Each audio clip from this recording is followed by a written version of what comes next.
Hello and welcome. There are still people coming in, but while we're here, I'll just go over some ground rules and housekeeping. Hopefully we'll make it less confusing while everyone's silent. So the date is Friday, 30th of April, 2021. My name is Rose Fadarazi and I'm the Project and Service Manager for MEWSo. So if I may please ask that everyone keeps their microphones on mute, especially during the panel discussions to avoid any background noise. And for tonight's speakers who are in the room, if I could ask that you also remain muted until it's your time for the panel discussion, where we will send a request to unmute yourselves. This is just to keep everything in order since we're quite a few people in this Zoom room today. If at any point you would like to counter-argue or make an additional point, I would ask if you could please use the bottom emojis to either raise your hand, or you can raise your hand on screen and our moderator will come to you if time allows. And this is for all panels, so it's open to all speakers. For audience members, if at any point you have a question you would like to ask the speakers or MEWSo more generally, then please type them in the chat, which will be monitored by myself and my two wonderful colleagues, Audrey Thompson and Aman Zanoun.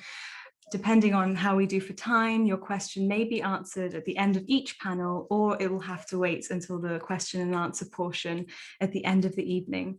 Since we'll be talking about controversial topics, the chat isn't visible to everyone for safety reasons, but I still encourage all to share their opinions with us as your contribution to the discussion is valued. We won't be taking any breaks, but I promise that the time will fly by.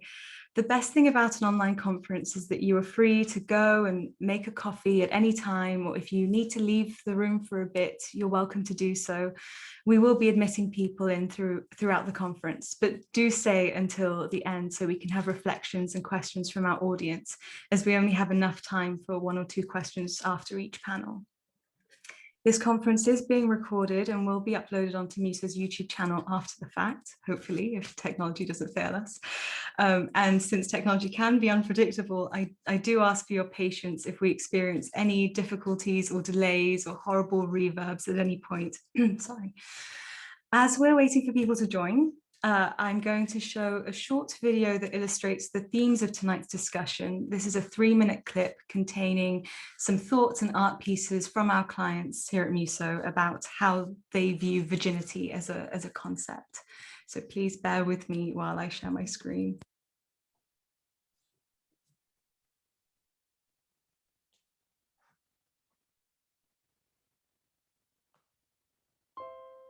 همیشه این ویرجینیتی به اصطلاح یه مانع بود.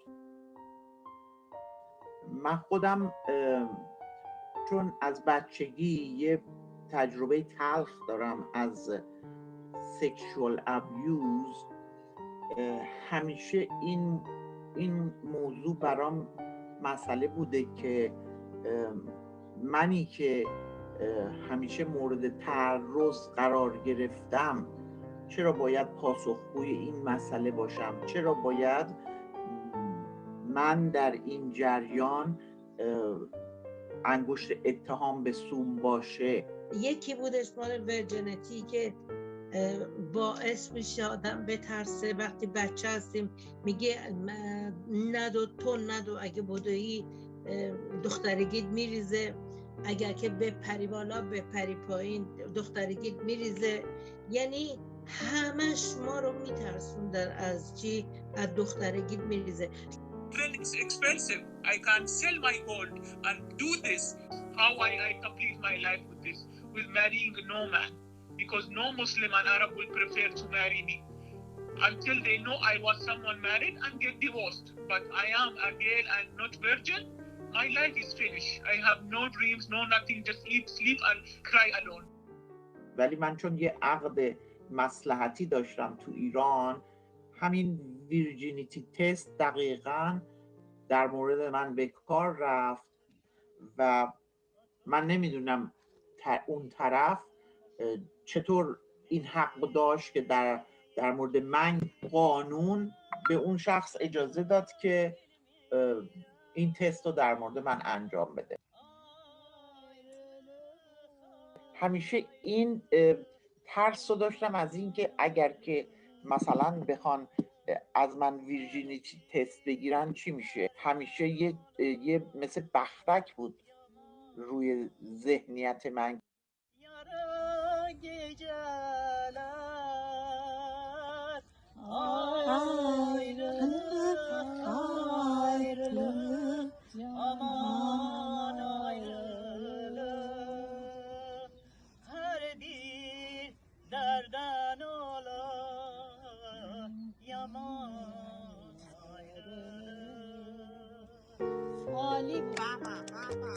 Ask me about my hard life, not about my virginity.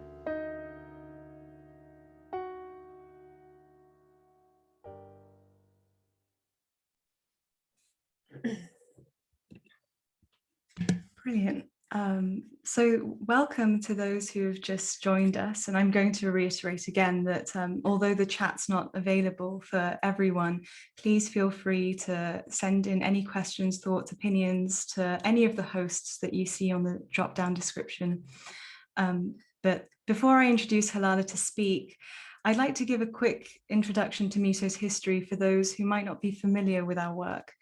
Founded 11 years ago by our executive director, Halaleh Taheri, MEWSo has built a reputation in our community by helping BAME women rebuild their lives after experiencing hardship and trauma. We are most known for our work to prevent and end abuse and violence against women, as well as aiding in other welfare issues and providing workshops to meet the needs of survivors.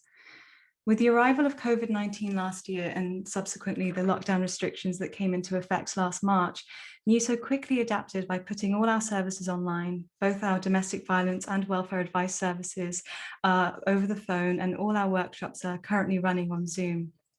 Our activities range from more creative subjects like art and storytelling to exercise, or to more practical skills like English language classes and IT workshops. Our services are open for all women, so please get in touch if you'd like to make a referral. And I know my colleague Audrey has already put in the chat our email address and social media for those who want to follow us. In addition to this, we believe that educating our community and fighting for equality across the board alongside the services we provide is vital for the growth of our community. One can't exist without the other. Halaleh founded this organization on a vision which she transposed into our 4 main campaigns. From our Polygamy Matters campaign, which aims to raise awareness of the hardships women in polygamous relationships face, to our Step Up Migrant Women campaign, which is a coalition with over 50 other organizations to ensure the safety of a woman with an insecure immigration status when she comes forward with allegations of domestic abuse. Since a lot of our clients are migrant women with no recourse to public funds, this is a campaign that is close to our hearts, and we held a conference about this back in October last year, which you can watch on YouTube. Our most recent campaign is regarding issues around LGBTQ+ matters, and we as an organisation have grown to adapt our services to the LGBT community here in London. And lastly, our biggest campaign brings us to tonight's discussion, to ban virginity tests and hymen repair surgery across the UK. MEWSo has been actively calling for this ban for the last 2 years, although Halaleh's activism has been around for much longer. And tonight we'll be hearing from some incredible speakers in the hopes that coming together like this will facilitate productive discussions surrounding the history, the issues, and the solutions to such practices taking place here in the UK. Now, without further delay, I'd like to introduce our own founder and executive director, Halaleh Taheri, to speak tonight. Thank you, Rose. Hello, everyone, and thank you so much for coming today here. I wanted to start it from my personal life, that why this campaign and banning virginity tests is so important for me and for women like me. When I was young, I had a best friend, neighbor. We grew up together and we share everything. We talk about we dreamed about our future, our family, what would happen in the future.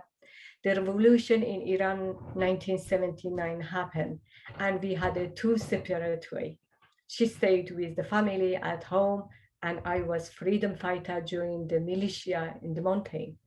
So I lost my virginity to my boyfriend when I was in militia, but I didn't bleed. It wasn't any problem for me and my boyfriend because we were fighter for freedom, for equality, and we didn't bother about virginity.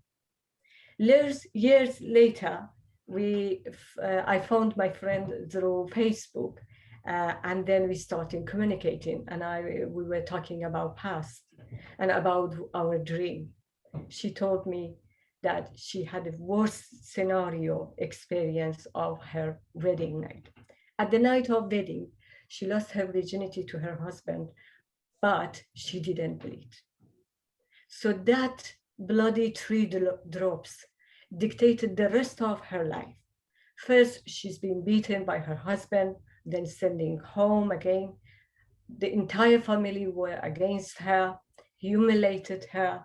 The community heard about that, and she was so devastated. And for the rest of her life, she couldn't recover of such a horrifying experience of sexual relationship. This is a scenario, this is a dark past of my generation. But believe me, and many of you are engaged, and you know, there is 1,000 dark present experience of young girls and women that exactly suffering of such an issue, that they have been humiliated, punished, and then they are living in a horror of that, what they can do that with this virginity issue, and how they can be prepared for the virginity. So we live in a country that by the law, we all are equal.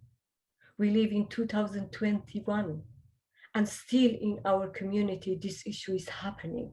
This is a shame, and we need to do something for that. Therefore, we all are here. We all are responsible to work. I know that today we not agree with each other. We discuss together, we disagree with each other, but what is important, we learn from each other. And we work together to help most vulnerable girls and women that never ever, what happened with my generation, what happened with those young girls here, it would happen in next generation. And even when we protect those women and girls right now, they are struggling with such an issue.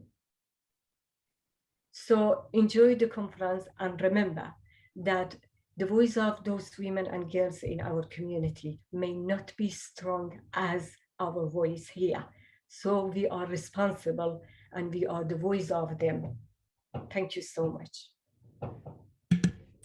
Thank you, Halaleh. Well, I'd like to introduce our campaign coordinator who will be moderating this event, Natasha Ferozi. I'll leave it. Hi, everyone. Hi. Yeah, I'm so delighted to be here with all of you. And as it's been said, I'm Natasha, and I'm going to be chairing the panel discussions.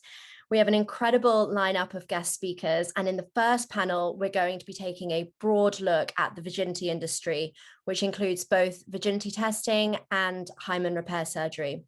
So the 3 panelists in this discussion are Nimco Ali, Dr. Ashfaq Khan, and Dr. Ghada Hatem.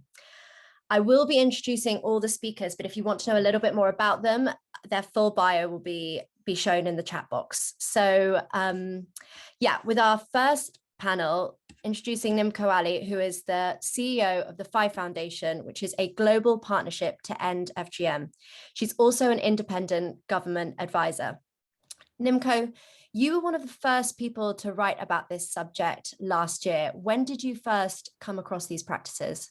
Hi, Natasha. Thank you for having me today.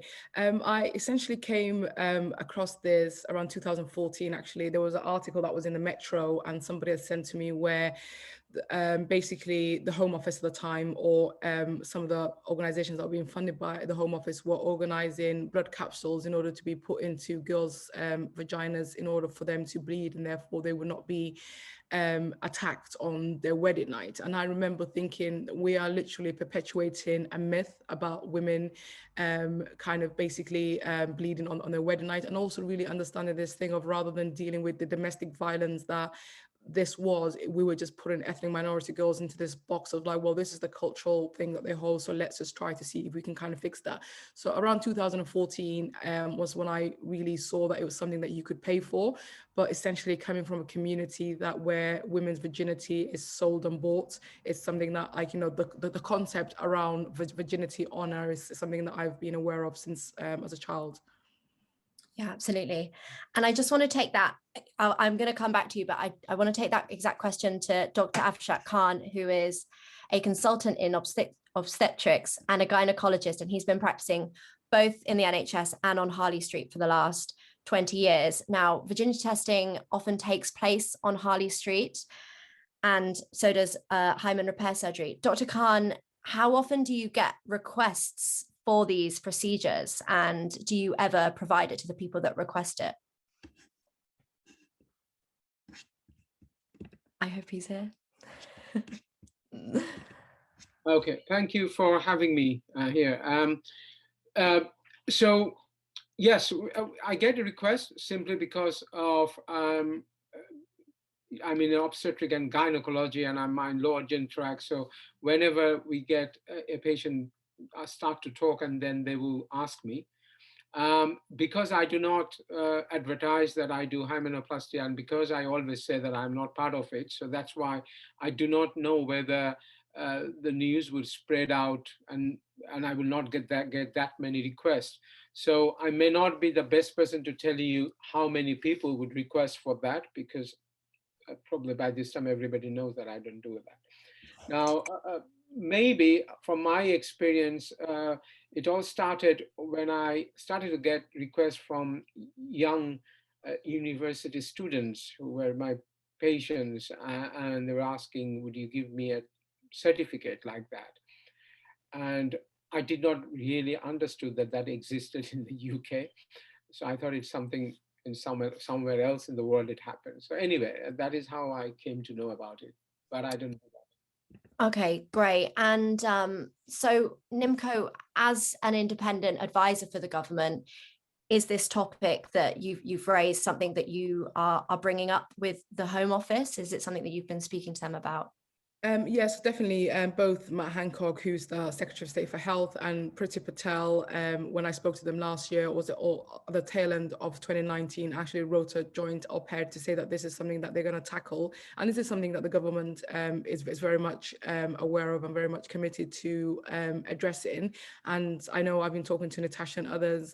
There's a new NHS bill that's coming through the House of Commons and the House of Lords, and I think this can be added to that, because we can't necessarily just look at this as as a cultural issue. It has to be looked at, if it's being done by people who are employed by the NHS, it has to be stopped by the NHS. It has to be made as illegal as the husband stitch, which was put in order to make women's vaginas tighter. And then we also have to broaden it out into the Violence Against Women and Girls strategy, which is coming out later this year. So there is definitely commitment from the government and conversation at a high level. Yeah, absolutely. On that topic of it being offered on the NHS, Dr. Khan, I was just wondering, do you know of any evidence of hymen repair surgery or virginity? Well, probably more hymen repair surgery, but yeah. Yeah, so when I was giving an interview in the BBC reporter, and she was suggesting that she got some information from some of the NHS where it was recorded as a hymenoplasty or hymen repair. We need to be very careful that, because sometimes if somebody has got any accidental trauma, not as a sexual abuse or anything, any trauma, and if that damaged the skin, and that was done under emergency procedures, I understand, but it should never be a routine procedures under NHS. I'm actually very surprised to know that it was recorded in some NHS trust as that hymen repair was performed. And I really struggle to understand what could be that reason for that. So yeah, I just want to make clear to everyone here that this is the #ban virginity testing campaign, but hymen repair surgery is also one of our campaigns, the Hymenoplasty Matters campaign. So whilst they are different, and we're going to be going into this topic, it's important to discuss both of them and see their see their differences. Can I just come back on that? I think I thought that the hymen reconstructive surgery and a lot of the things was actually done in some kind of good faith, in the sense that there was some lobbying against some from a specific ethnic minority community, saying that the fact it was this idea of the fact that if these girls are at the threat of being killed if they don't bleed on their wedding night and all these things. So I remember having that conversation with the former Prime Minister, Theresa May, when she was at the Home Office, and just saying the fact that we are literally making excuses for men to own women's bodies, rather than actually saying you can't kill girls. That's literally how we don't, that we behave in this country. What we were doing is that we were feeding into this myth and actually thinking that we were doing good by repairing the hymens of girls who might have not even been sexually active, because of the fact that they would have been in more danger had they not bled on their wedding night. Yeah, absolutely. Thank you, Nimco. And so I'd just like to bring in the third panelist to this discussion, Dr. Ghada Hatem, who is coming from France. She's a gynecologist and obstetrician who was born in Lebanon and has worked in many different hospitals for a long time. And she's convinced that intimate partner violence has an impact on women's health, and founded the Maison de Femme in 2016, which is a medical institution dedicated to the holistic management of violence. It's really interesting having the French discussion here, because actually France has just banned virginity testing. So it'd be good to understand what we can learn from the French experience of banning virginity testing. So Dr. Hatem, as this was banned last year, what has been your experience with the practice of virginity testing and hymen repair surgery? And has there been a big change since the ban? Well, thank you for inviting me to talk in this conference. As I told you previously, France didn't ban virginity testing recently. It's banned for a long time from the WHO organization and from the medical organization in France. We don't have to do virginity testing. The question was about the certificates. And we are a few doctors who do sometimes some certificates without any test. We don't test patients, we don't examine them. But if they need a paper to comment on dit, pour rassurer, reassure their parents, sometimes we do it. And it's the same for hymen repair, because we don't like doing this surgery. It's not really surgery, but sometimes young girls ask for this surgery because they think that if they don't bleed, they will be killed, or it's a question of honor in their family, and it's very delicate for them. And sometimes I do this surgery when I think that this girl is really in danger, but I really don't like it, of course. And I heard what you all said. I think it's not by banning this test that we will make any progress for women and girls. We must change the mind of their fathers, their brothers, and even the mothers, because frequently it's the mother who is asking her daughter to be a virgin and not to bring bad effects on the family and the family-in-law. It's very important for them. I think it's the same in England. Yeah, definitely. Thank you, Dr. Hatem. And so, yeah, as we've discussed, for you, there are circumstances where if you feel like the woman is in danger, you will offer the surgery. Dr. Khan, I've interviewed you about this before, and you told me a really interesting perspective about the fact that there's an issue with accountability when you provide when some doctors will provide these services. Can you expand on that, please? So even this morning, I was just trying to find out the hymenoplasty one, and there's an interesting thing I can see. It's written here in one of the website, which is a very popular one. Hymen is repaired and connected using dissolvable stitches. If it does not fully heal, we can perform the procedure again at no extra cost, and patient should then expect to bleed on her first subsequent sexual penetration. Look at the marketing, look at the wording. It is unbelievable. I mean, I just cannot believe that. I think we need to make sure that virginity test has to come hand in hand with hymen repair. Hymen repair is not an essential surgery. I know that if we compare it with something cosmetic surgery, it is not even part of the cosmetic surgery. So this is not a facelift or a breast surgery or buttock surgery that we think, oh, it is just another one. It is not. So the whole idea of the hymen repair is actually connected to the virginity test. Yeah. Now, the problem that I explained to you, that why would a doctor give a certificate? Now, most of the time you need to understand that most of the people who are coming to you, either they want to have a certificate just in case they do not bleed, they can show the certificate. And many of them will come because they know they're no more virgin. Now, what is happening with this group of doctors, and I'm very ashamed to say that they are doctors, they would actually examine and will give that, okay, your hymen is open, so I need to repair it before I give you a certificate. Or I may not give, many of them will tell, I do not give virginity certificate, but I will repair it as a hymen repair. The whole concept is morally incorrect. It cannot be ethically correct. I do not understand that why France, England, they are still a bit so slow. Like FGM, England was at the forefront to make it illegal. And it is not worse than female genital mutilation. It is a type of mutilation. You are actually stitching up a natural skin fold together to give a false hope. And we do not know what is the long-term complication.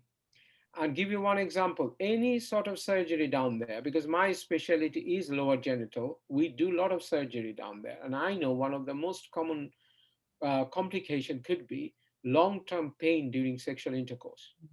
Now, do you think any of those women who went for the virginity test and hymen repair would actually come back to the doctor and will question, I'm having pain because you did a surgery? This is a market which is unregulated, and the doctors are having a huge benefit because the patient will never come back to them with that, because nobody is going to admit that I had a virginity test and hymen repair. And that is why they take the benefit of that. And this is unregulated in a sense, because it has not been made illegal. Anybody can perform the procedure. And I know that aesthetic people, like a lot of plastic surgeons are involved. There are gynecologists are involved in this country. So we cannot actually blame them in a way or legally, because they will tell me back that I'm not doing anything illegal. Why is it a big problem to not to perform an absolutely legally? And ethical discussion is always a very gray area to discuss. You can always have both sides.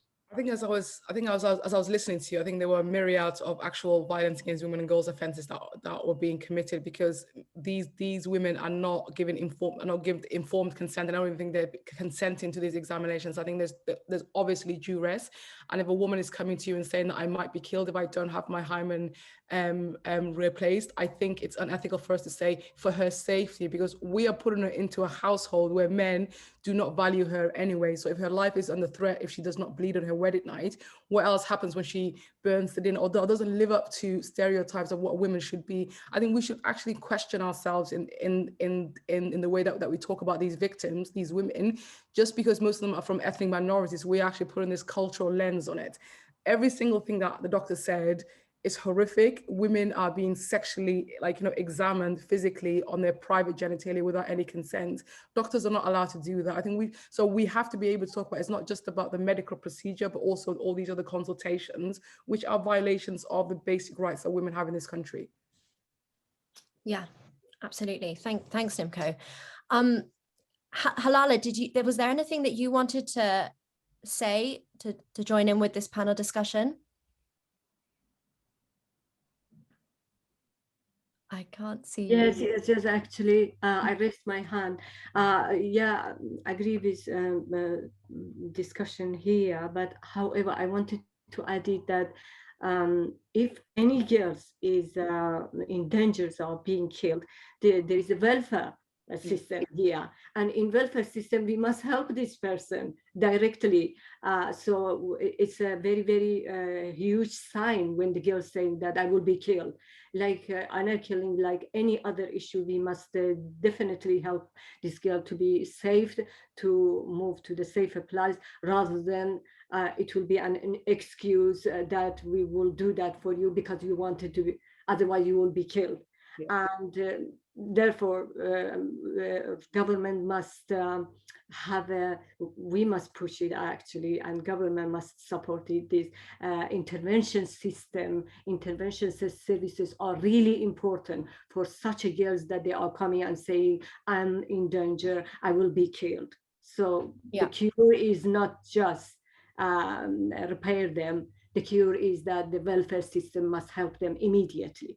Yeah, just as Dr. Hatem said, and Halaleh is dealing with these sorts of women all the time, every week. She is a grassroots charity activist, and she is actually helping these women. Can I add something here? Yeah, very shortly. So I was really surprised when I had my interview in the BBC. And on the same day, a lot of my colleagues were saying, well done, you say that. But then I had very different reaction from a lot of male friends and doctors. And that is very interesting. I was accused that because of these things, do you know how many women will be unmarried in the part of Africa and Middle East? And I was also made to believe that I was stupidly doing it in the hands of some people who are manipulating to change the culture of the sub-Saharan places. And I think the way it was painted nowadays, that it is something essential, and you're saving the women's life by performing this test. Dr. Khan briefly comes back. Yeah, so can you hear me now? So there was a bit of this idea that this test is essential to save women's life, to culturally and to make them acceptable in the society. So I was told that if, because of my involvement in that one initially, I'm actually putting at risk a lot of women's life by just advocating the banning the virginity. I just can't believe that now I know that what I completely agree that if you have a domestic violence issue, it should be handled differently, not by performing this surgery or test. Yeah, absolutely. Yeah. Thank you. So just to close this panel off, Rose, has there been any specific reactions from the audience, or are there any questions for any of the panelists? Yes, so there have been a lot of comments agreeing with Nimco, especially regarding the patriarchal foundations of both practices. There were also questions asking for the difference between virginity testing and hymen repair, and whether one should be banned while the other is sort of like a safeguarding option for women. But I think that was eloquently answered by Dr. Khan when he explained the physical and medical problems that can arise from such a surgery. There was one question for, I think this can be posed to both Nimco and Halaleh, who came in just briefly. I think she might also be able to answer this, is the family dynamic of such a practice, whether maybe if we could speak about the family politics of it, how the family plays a role in this belief system and how it's perpetuated, if we have time. Yeah, we do. I think Halaleh can speak in terms of more deeply, but I think it is the fact that women are property, and as opposed to being seen as individuals and citizens. And it's like, you know, it's crazy that happens across the world, but the fact that we're perpetuating that kind of stereotype here in the UK is something that we have to be concerned about. And I know that there's, like, you know, that women are complicit in the acts, and mothers or sisters or aunties, but ultimately they've also been groomed and abused. So we have to understand the victim mentality and the fact that these women have been abused themselves as well in that kind of broader context. Yeah, absolutely. Okay, thank you. I think I'll round off that first panel. Sorry, yeah. And I think it'd be good to start the second panel now. Thank you so much to Nimco, Dr. Hatem and Dr. Khan. So to talk about the second panel, the main idea is going to be discussing legislation behind banning virginity testing. And we have three panelists to discuss this with us.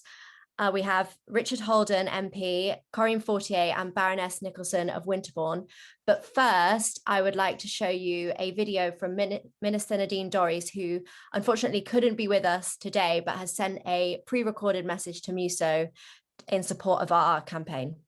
Hello, I'm delighted to join you today as part of the conference to ban virginity testing. As the Minister of State and the Department of Health, one of my personal priorities is the health and well-being of women, and I am delighted to have this opportunity to update you on some of the government's work in relation to both women's health and violence against women and girls. Before I begin, I would like to thank you all for your work on virginity testing, including my colleague Richard Holden, who I know is with you today. It is not only testament to the importance of the issue, but also to the drive and commitment you all have to improve the lives of women and girls. I would like to start by saying that I share your deep concern about the harmful effects of virginity testing. We take this issue incredibly seriously, and the World Health Organization is absolutely clear that virginity testing has no scientific merit and is a violation of a girl or a woman's human rights. It is harmful to their physical, psychological, and social well-being, and I can assure you that we are taking all necessary action to ensure that vulnerable women and girls are protected. That is why I commissioned my officials to lead a review into virginity testing and hymenoplasty procedures at the beginning of this year.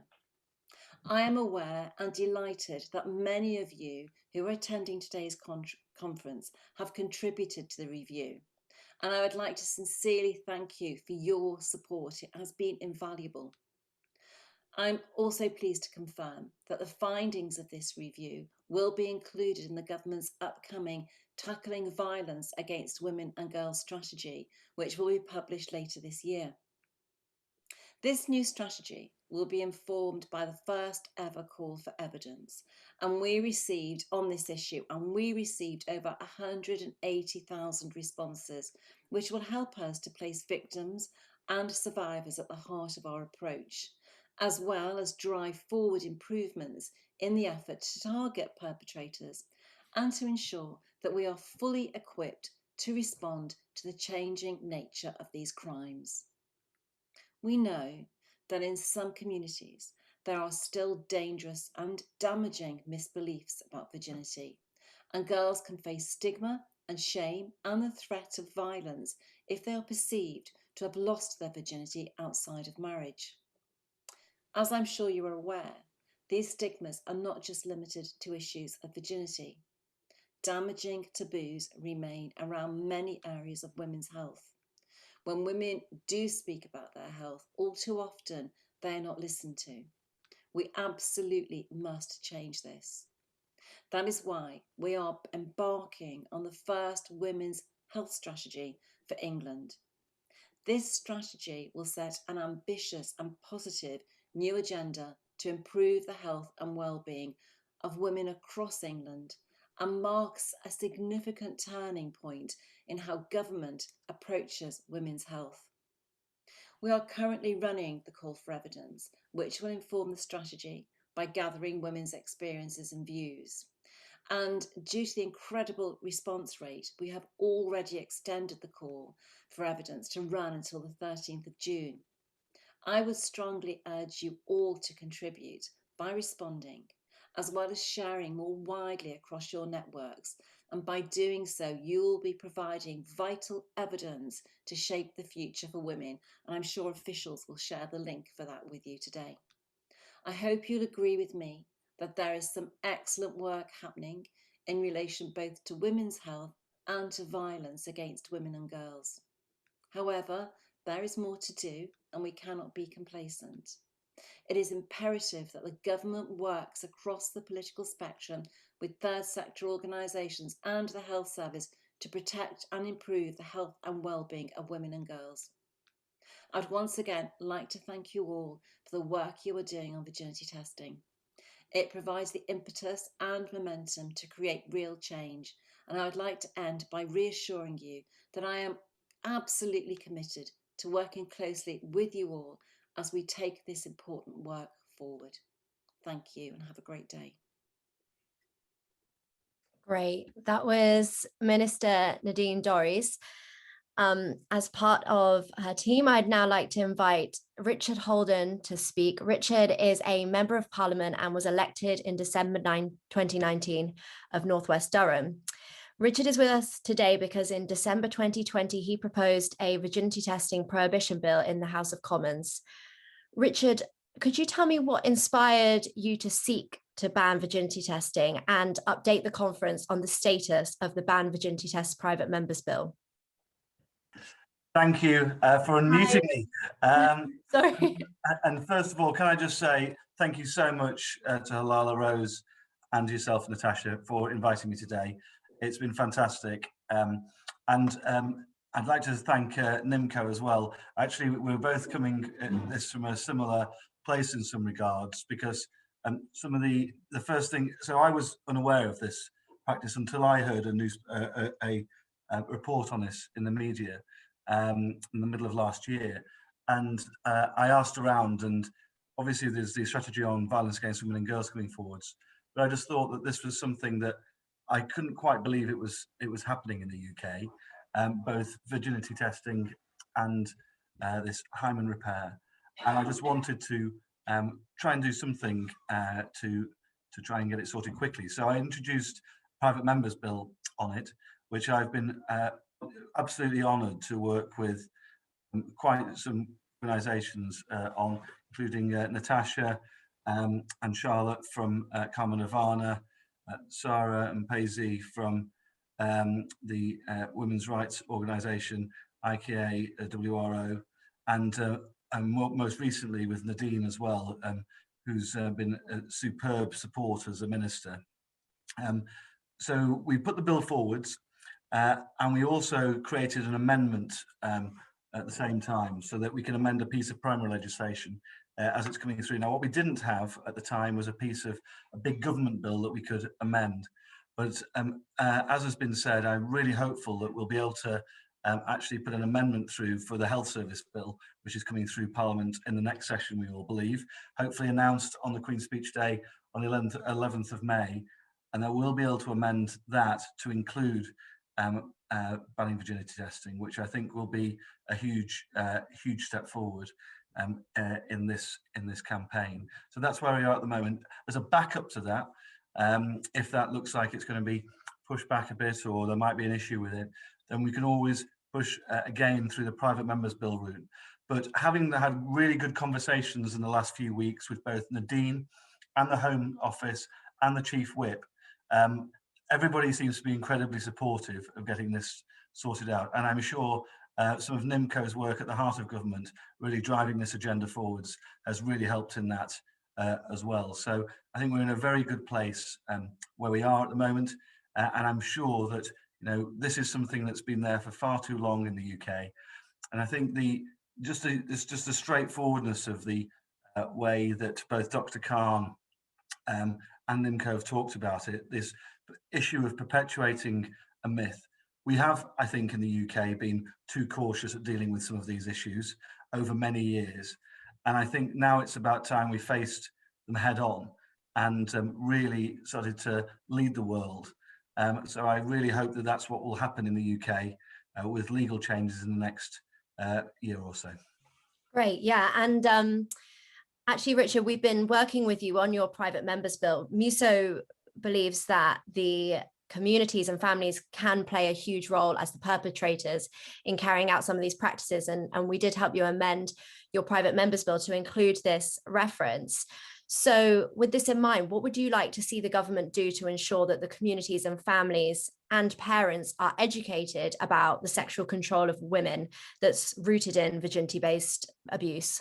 Yeah, no, I think that's a very important point of it, and I think actually part of the entire issue here is that by making it illegal, we also highlight several things, and this has been some great work by the BBC, by some journalists for the Eye, and other papers as well, really highlighting that this is a pseudoscience in itself. So there's two elements to this.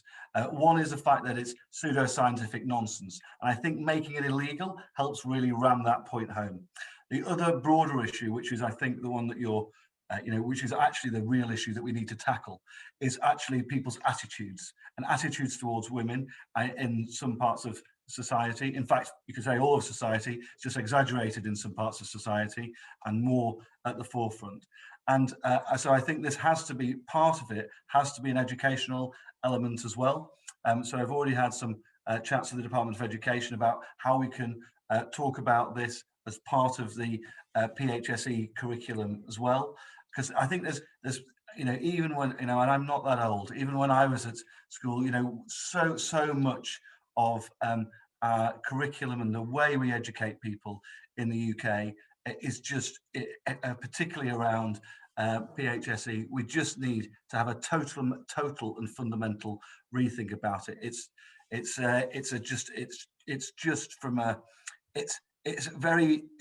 almost a very British sort of thing. You don't sort of talk about it. Anything is very sort of factual and but very limited. And I think we need to talk about it in the round. And I think actually part of getting this debate into the mainstream is getting it on the floor of the House, getting it talked about. On Women's Hour, I've been on with several people on this call talking about it there. Talking about it in the national press. I think it's one of those things which we can help to break down those barriers by having these conversations.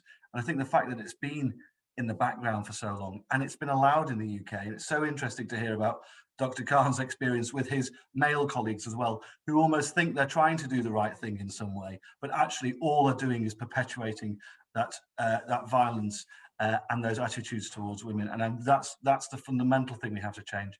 I'm hoping that by putting this legislation forwards, that will help in some way towards that. I know it's not going to be, a silver bullet, but we have to keep taking this step by step in the right direction. Yeah, no, definitely. And we're going to be having a conversation in the third panel about how important education is, because it's something that MEWSo always tries to bring in with all of our campaigns. I do want to bring it back to the topic about the families being seen as perpetrators and compare this to the French experience again. And that's why I'd like to invite Corrine Fortier, who is a cultural anthropologist, psychologist, and film director who's written extensively on this subject. And then later, I forgot to mention, we'll also be hearing in the panel from Baroness Nicholson of Winterbourne. So Corrine, it's great to have you with us. Reacting to that subject about families being perpetrators, do you believe, with the French system in mind, that the families that encourage or force their daughters to have virginity testing should be held responsible and potentially face prosecution if the UK ban comes into law? First, good evening, and I would like thank you very much to inviting me to this panel. And I would like also to thank Noëlla Accard, because she translates my answer from French. So to answer to your first question, I think it will be very stigmatizing, I'm sorry for my French accent, to criminalize families who are the guardians sometimes of this virginity standard, but they are the guardians sometimes against their will, because it's a holistic norm, the virginity norm, it's a society norm. So the family, they believe to this norm like all the society. So they are just one of the piece, of the responsibility. It's more a question of norm, of culture, of social representation. And I think so this must be the norm. We should be banned by, we will see later by how to do it, but more the norms than the families themselves. I can illustrate, because you you invite me also to compare with the French case.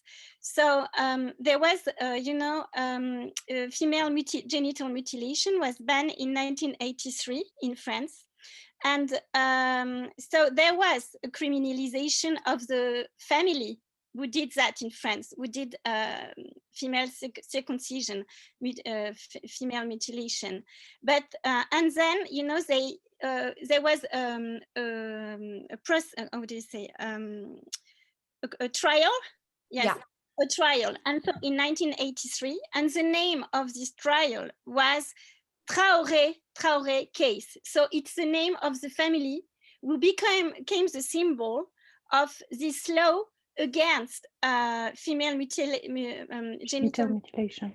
So there was, even in this name, you can see the stigmatization of the Malian community, which was especially the Soninke people, who were the most of the people in France, where the majority would do this kind of things. So it could stigmatize one group. And it's not even one group also, there are many ethnic groups who can do that. So I think it will be, for this point, it could, for stigmatization first, it could be a very bad idea. And also families are not always responsible. But sometimes also the young women also are coming by themselves. They carry out also this virginity norm, because like I said before, it's a question of norm, of ideology, of representation, of cultural representation, and they embodied this representation. And sometimes also they can, in France, for example, I made some interview with surgeon, and sometimes also these women, they come with their groom. So the groom also is, because you can also ask, why not also penalize the groom, I mean, also.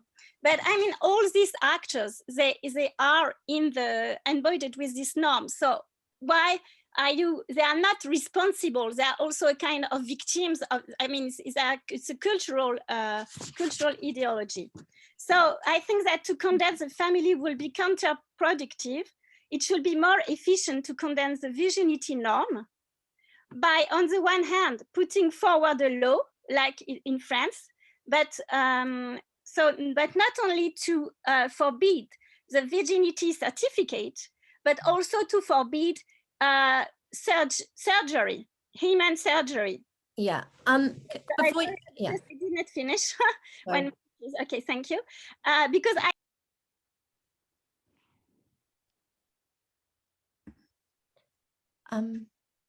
Corrine, I think you've just muted. Sorry, yeah. Okay, I don't know when. Okay, sorry. I was sorry. I say that I don't know when you didn't hear me. But... It was, you just spoken about hymen surgery, I think. Yes. Okay.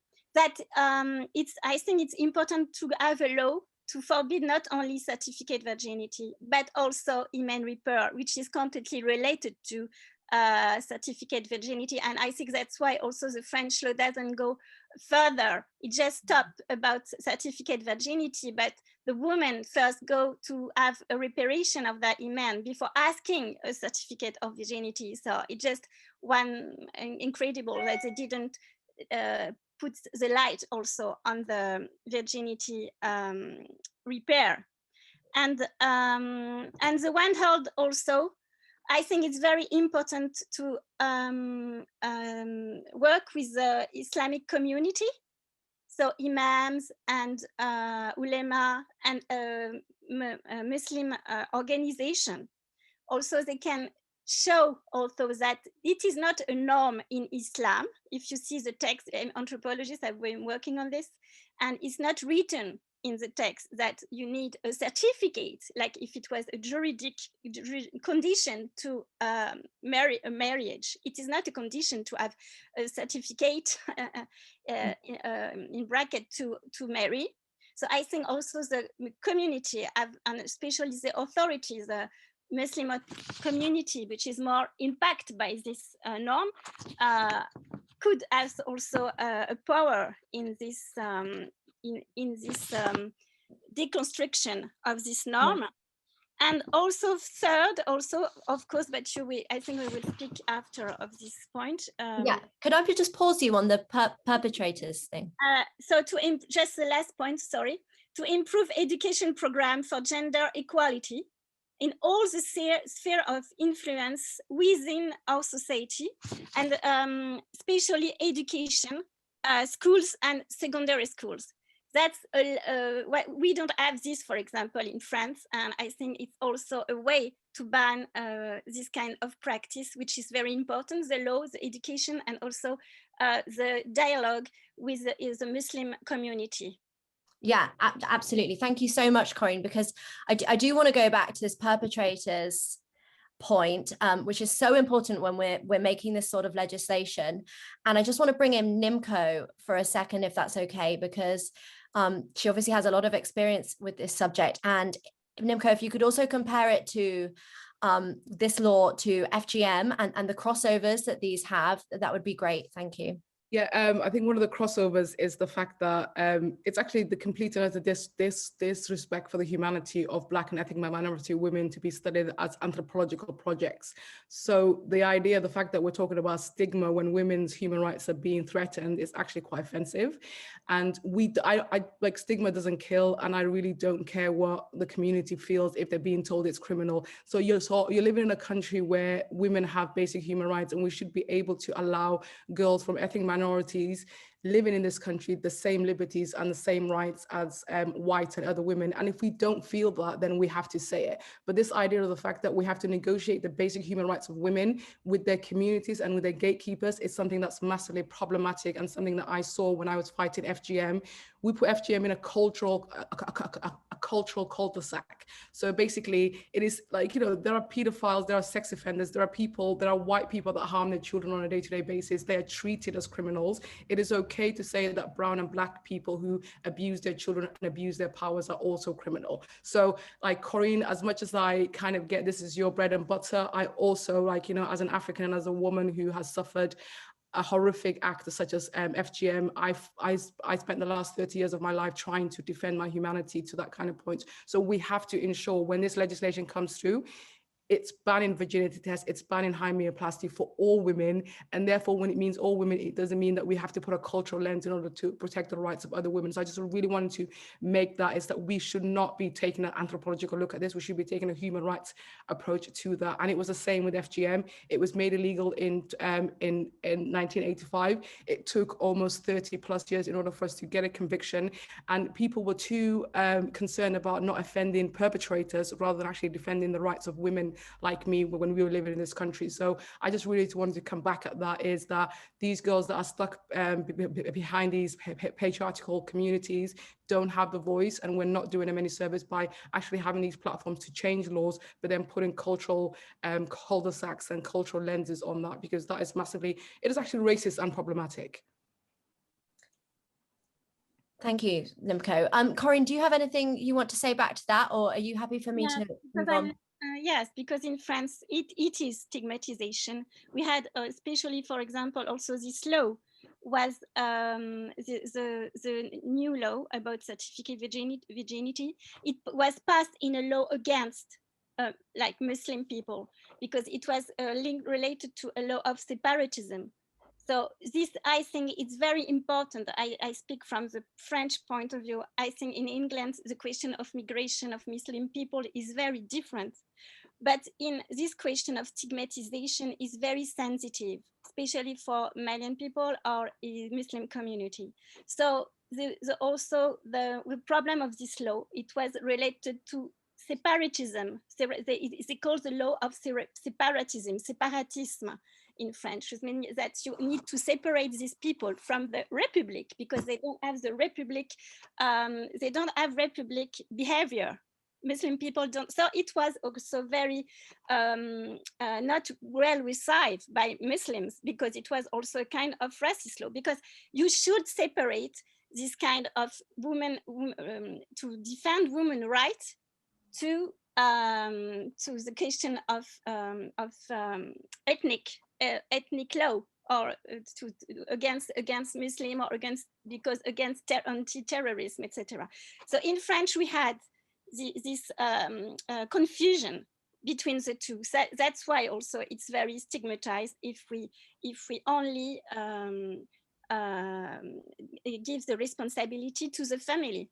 But I think it's important to have a law, but not to criminalize the families. I'm from France. It's and it's really important to see how France has done it and how we can learn, because actually this is an international campaign. This isn't just about banning virginity tests in the UK. It's a worldwide plan of ours, but we really want to get the legislation correct.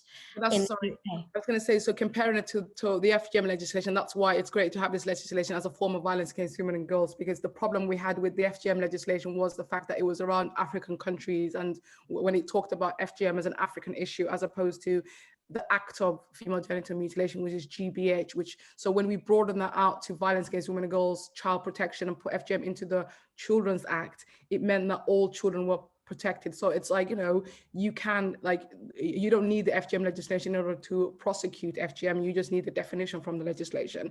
So yeah, I completely understand that. And I completely understand where Corrine's coming from, in the sense that France does have an issue with race inequality. So I think what we should do is, and that's why I'm saying in this country and on a global platform, this should be a conversation around violence against women and girls. I'm not saying ethnic minorities do this and ethnic minorities do that. Yeah, absolutely. I know that Halaleh had something that she wanted to say about this, on this topic specifically, and then we'll go on to the Baroness. And I think Halaleh will need to be unmuted. Yes, well, actually, I wanted to properly second the Nimco's opinion. I'm a grassroots organization. I'm a grassroots woman myself. I would rather go for the right of women and girls than the being worried about that the culture, custom will be stigmatized, parents will be stigmatized. Parents will learn also through the law. And if they don't follow the law, they would be like anybody else responsible to the law. And then why they should be victimized? They have opportunity. What we are going to do, that we educate the community, we educate parents, we help them to understand. And if they don't understand and still are going against their girls, so they are like anybody else, should be fine, should be answered to the law. And another issue is that you raise it that many groom and bride together, they are coming for that. And you show it that they are willing to that. How do you guarantee that these women will it? What do you see behind the scene of those women? Many of those women are coming because they don't have any other choice. If you give them a choice, they won't come. They won't accept such a humiliation. So by just girls are coming to the office and asking for virginity tests, or they are coming side by side with their fiance, it doesn't mean that it's a freedom that they feel it. Behind that, it's a lot pressure, it's a lot force, it's a lot cultural issue, and then they can't bear it, they have no choice, so therefore they are coming. So we shouldn't give point to such a issue that cases that they are coming. Still, by the law, they have no right to go through the virginity test or any other issue. Thank you. Yeah, definitely. Thanks, Halaleh. Dr. Khan, I would like to bring you in briefly, because then I do want to move on to the Baroness's point, because we are running low on time on this subject. So Dr. Khan, briefly, please. Thanks. Just to highlight it, don't compare it with the FGM issues and parental involvement, because FGM are mostly done underage girl, and that's why we can hold responsible to the parents. The problem, what I found with hymenoplasty, they're all adult who can make their own decisions. So from a legal point, that the person who's signing the consent form are most of them 18 plus. And with informed consent. So there is a bit of a problem with this part of the consenting. So, but I agree with everything. It should just make it banned and then make it illegal. That's the only way forward. Otherwise, it's very difficult. Yeah, Thank you. Thanks, Dr. Khan. And sorry, just quickly, sorry, Corrine, but I just want to bring Natasha Rattu in on this case, please. Because I know that Natasha had something she wanted to say. Sorry, yes, just unmuting there. I just wanted to really chime with exactly what Nimco has said and Halaleh has said. It's really important that we frame this in vogue. This is exactly what it is. And just the conversation that we had there reminded me of a similar debate that we had around forced marriage many years ago before it became a crime.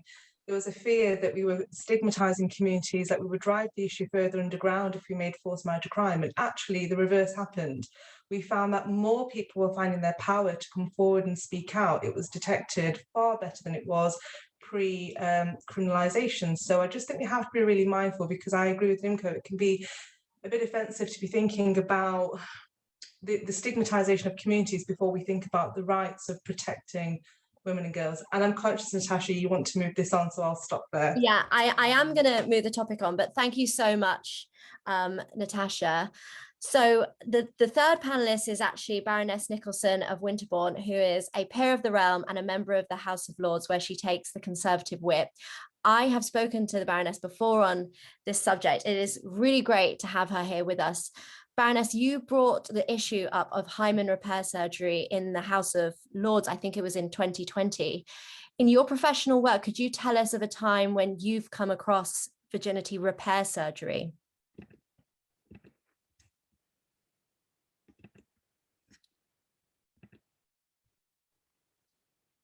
Is the Baroness with us? I think she is.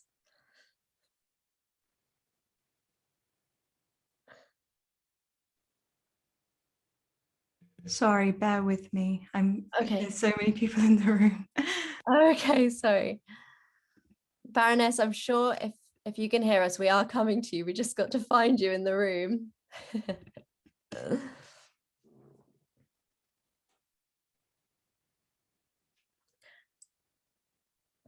Baroness, if you could wave, that actually will bring you to the top of the chat, if you know how to do that.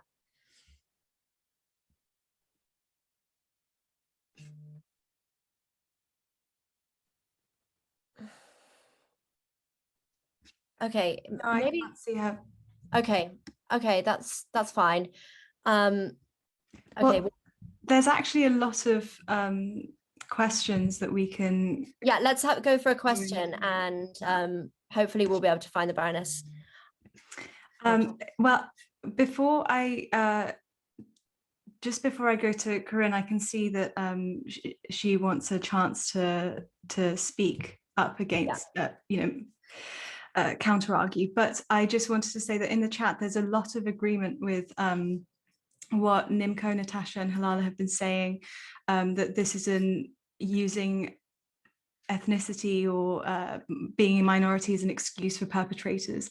And I think there's also been a lot of discussion on education and reform, but we will move that on later to the next panel. I can see, Corrine, if you want to chance, I will unmute you now to explain. Yes, okay, so yes, just okay. Yes, because I was shocked. I didn't say. I say that some women can come with the groom. I didn't say it's a good thing. Or I just say it's more complicated than to put the responsibility on the family. That's all what I say. And I still think that it's very good, like you said, it was good to have a law, but a law which is not only about the parents, but a law for everybody, like you say. And if you don't, and also for the doctors, for the surgeon who are doing the surgery, and also the doctor who are doing the certificate. So I'm not saying that I can't say it in English, but because you say that it's stigmatization, I put stigmatization up on gender and equality. That's not what I say. I say I'm also defending the woman against this patriarchal law, but I think it's not the point it doesn't efficient and is counterproductive to put the responsibility on the family. And I take this example of also women who come. You say, I didn't say they come because they want to come. I say it's a trauma also for them to come. I think it's a violence, but it's because of this norm. And so we have to deconstruct this norm. So my thing, I wanted to, it's more a global and complicated thing. So because when I say that, everybody says, okay, so it's good if the women come to alone with the groom. No, I didn't want to say that. I say that they also are a part of this ideology. That's just what I want to say. Okay, thank you.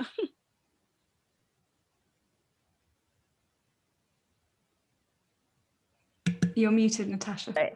Hi. Unfortunately, we haven't been able to track down the Baroness. I'm not sure if she is going to be joining us, but that's fine. If she does join us, we will bring her in the final panel discussion about education. She has some really interesting perspectives on hymen repair surgery in the UK.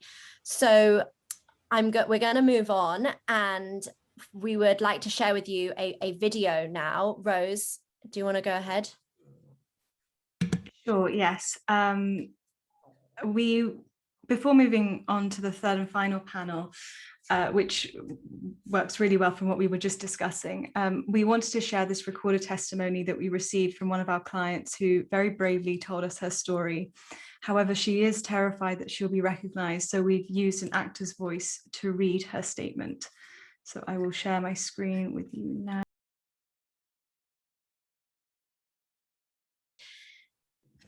And these women are women that Halaleh deals with every day. And whilst there are a lot of incredible speakers that are with us, actually Halaleh is on the ground helping these women who often come to her with issues of virginity repair surgery and virginity testing. Because I know that to a lot of people, this seems like a really hidden away, secretive subject, but it is happening.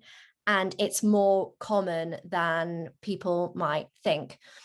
So we're going to start the third and final panel. And before I do that, I've just got to say that unfortunately, Dr. Layla Hussein has just last minute not been able to join us.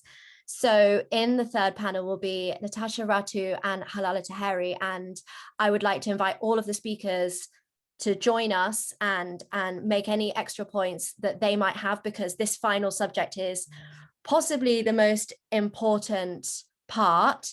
We're going to be talking about moving forward and the education that will be taking place in conjunction with the ban for virginity testing.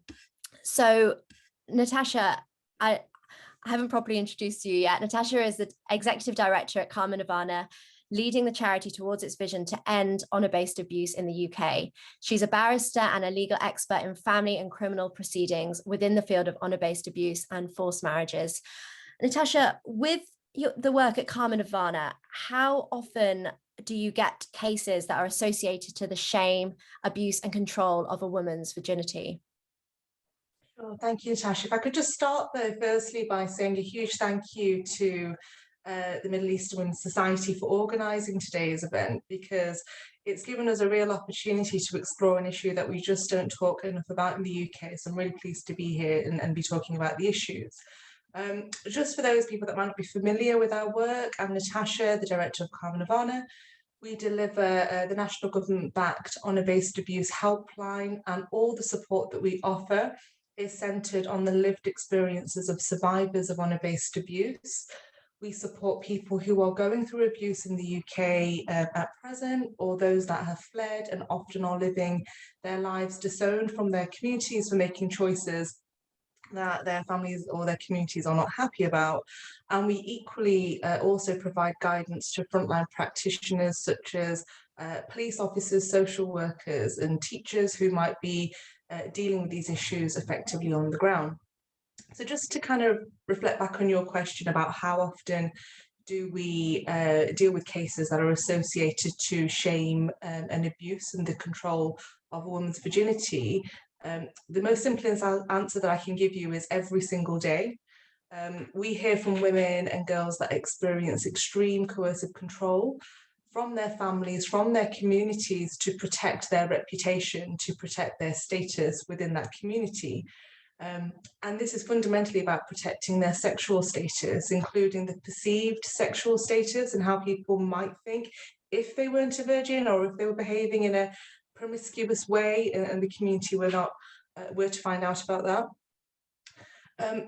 Much honor-based abuse that is inflicted upon women and girls is linked to the perception that they have brought shame or they have brought some sort of dishonor upon the family and upon the community, very often linked to their sexual behavior.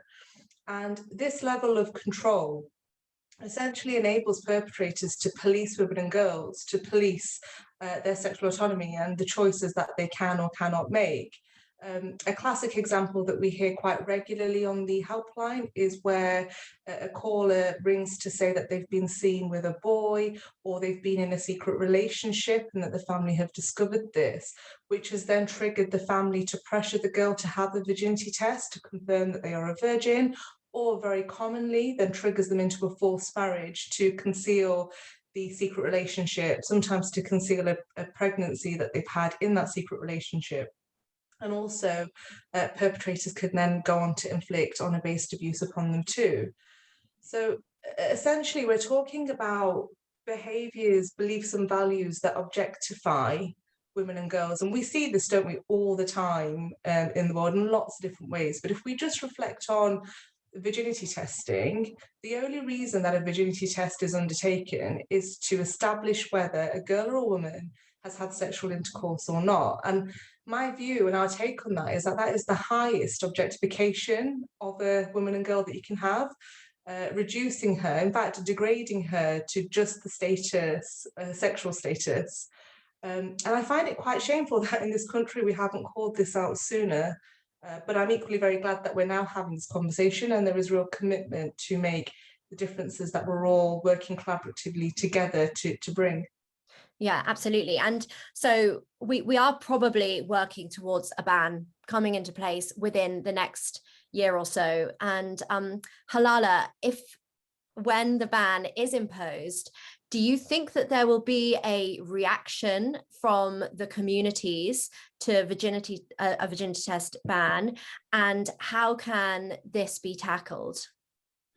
Definitely, and actually we in our experience working with other campaign or working on the domestic violence, we always had a challenge in the community that because of the value of some cultures, some customs, they believe that we are doing wrong, they needed more power, they wanted to control their own community, and then we are challenging them all the time. And bear in mind that every change is painful. In every change, some people gain and some people lose something. So if we wanted the change with the virginity test, end it, and then give it the chance and right to women and girls equally to choice for their life, choice for their sexual life. So therefore, the other side, who always control women and girls' sexual life, who always control all angles of women's life, they will be angry. They don't like it. They probably are coming to argue us, and it will be a challenge between us and them. And we are ready for that, because the only tools, the most important tools is, again, education. If we starting education, educate the community, if we starting educating children from school, as much as people are aware about the rights of children and women, as much as they are aware about there is a rule in this country and they don't allow you that you use your culture and custom wherever you believe it in that. So people starting not using that, and gradually the side of the part of our side, it will be bigger, and then they will be smaller. So this is the only way. It's about the balance, and this balance, how it created by education, by raising awareness, by helping them to understand, and by talk openly about that. Until now, we all know that it's so taboo talk about that, you know, and even mention it, hymen is so like a shame. Even women can't say that their own hymen, their own vagina, talking about that. So imagine that we make it so obvious that it's an open discussion, that they can talk about that, young people starting to speak up about their feeling, young people starting to know about their rights, and then they have chance when they are teenager or over 16, they have their own sexual right without any intervention, without any controlling from the family, carers, or whoever. So this is the only chance that we can argue or we can challenge the other side who is harmful. Yeah. And they have ruled our community for years and years. Yeah. That's education that can help us. Absolutely. And definitely, I wanted to add it as well. The coalition working together, all women organization, all expertise, pioneer women from the community, those women who women right now here, 90 people, I am sure that when they are agree with us, they can start it from their own family, they can start it from their neighbor, whenever they are working. So all is part of this change. Yeah. And they will be challenged as well in their own places as well. We must be ready for that. Definitely, Halaleh. And I think what you've touched on there is a really good chance to bring Baroness Nicholson of Winterbourne back into the chat, because she has actually arrived now. The Baroness is has a really interesting perspective about hymen repair surgery and has a really specific experience of this in the past. And from your experience, Baroness, could you tell us a little bit about this and how we can change for the future? It's very unpleasant indeed, which is why I'm so firmly behind your efforts, your work. I've just had a chat to see what that is. I've been coming across FGM all my working life, and that's a very long one. I'm nearly 80, and I've worked in a number of countries where FGM is practiced. Perhaps the worst one I've worked in is Egypt. We're fighting against this FGM, and it's back up to 87% of under 5-year-old girls at the moment, and where ambulances have been touring Cairo a couple of years ago when I was there, shouting, "Bring out your girls," blood-stained ambulances. So this is the Pharaonic practice, as you know, which began with the fusing of Upper and Lower Egypt in 2900 BC. It's not, in fact, a Muslim thing at all. It has come from the fusion of Upper and Lower Egypt as the Pharaonic practice.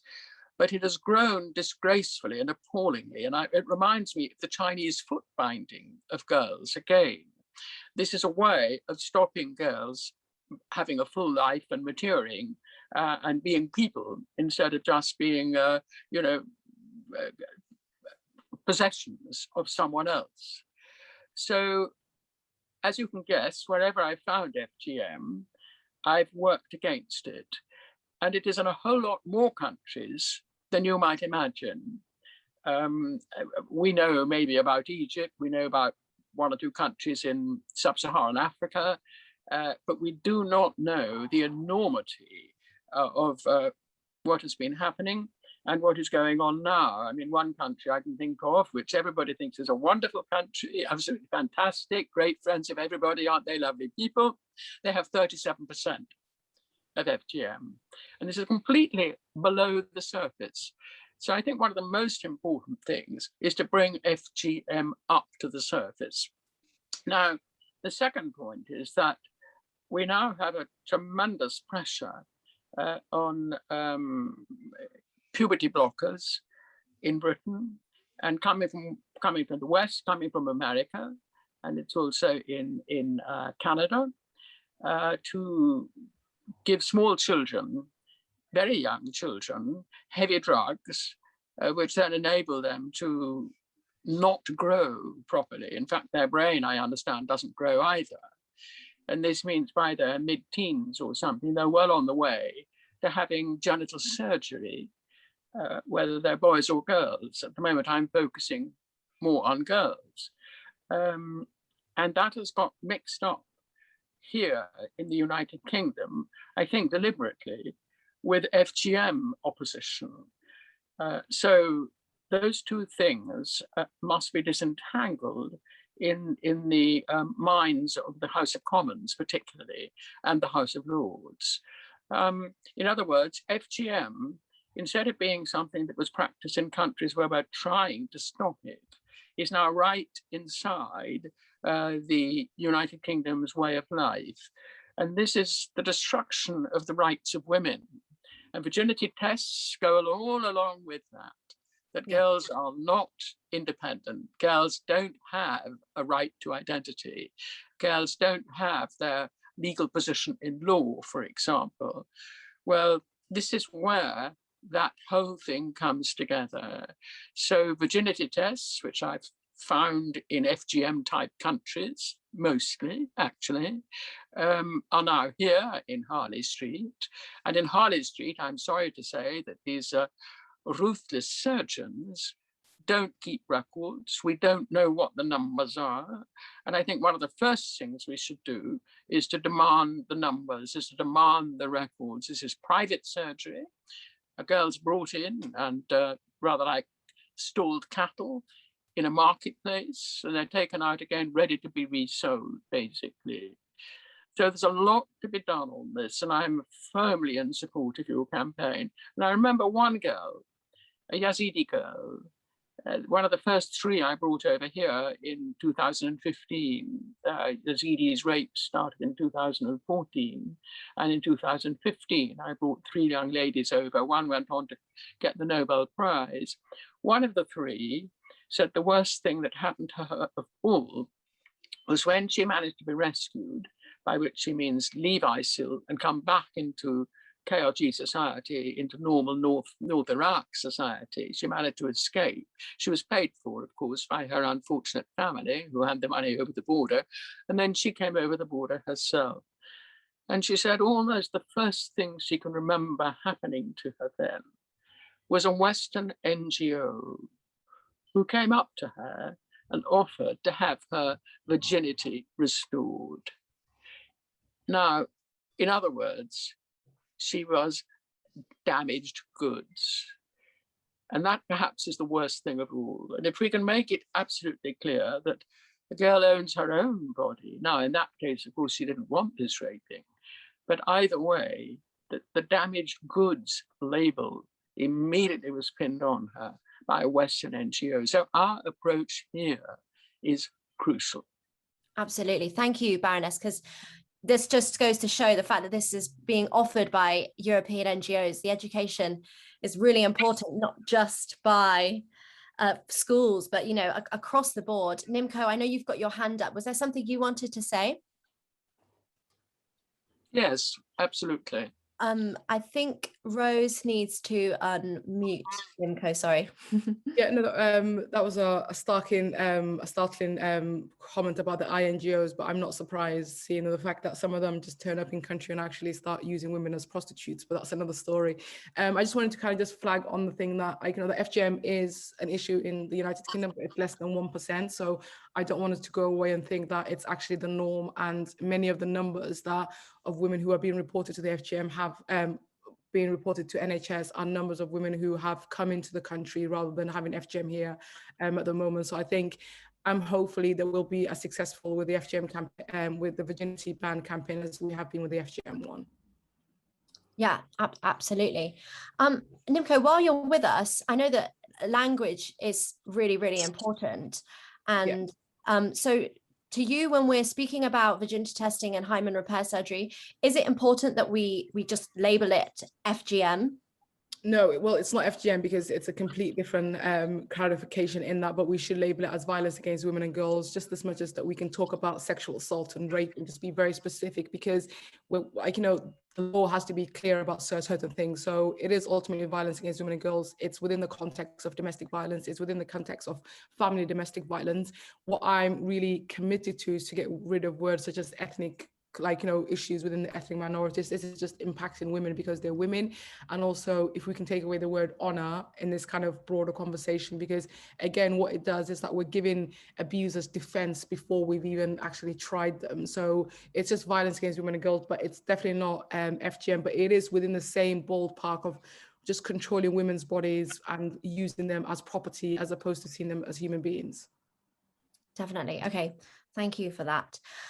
So I'd like to bring Natasha, Rattu back into this conversation. Natasha, I know that you and Halaleh have been coming together with a plan today. And like I said, we want to move this forward and see what we can do. There's so many people here, and I want them to be able to leave and know what they can do to make a difference. So what has been decided between yourself and Halaleh?